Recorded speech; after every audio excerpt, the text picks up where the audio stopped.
Two hives believed to contain killer bees were destroyed recently in Mexicali, that's just south of the U.S. border.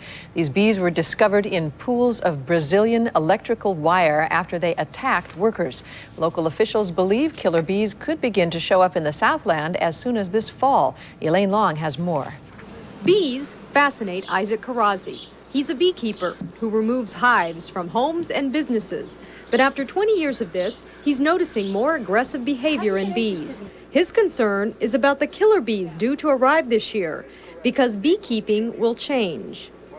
Every time you will go to your beehives to try to harvest the honey or check them, they will come out after you by the thousands and try to sting you.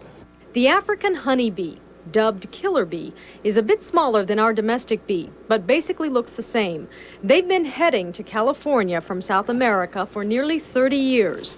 A colony was discovered in Kern County 8 years ago, apparently transported from Argentina on oil drilling equipment.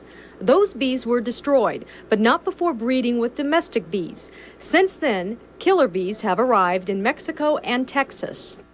The killer bee's venom is no different from our domestic bee. The difference is in its behavior.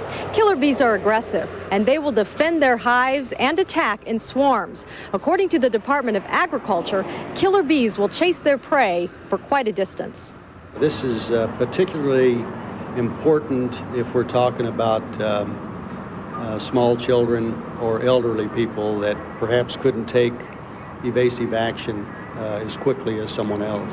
Spoggy's department is doing all it can to track arrival of the killer bees by setting out traps throughout the county, which they check weekly for killer or domestic bees. In addition, they're holding seminars to educate pest control workers who will come in contact with the bees.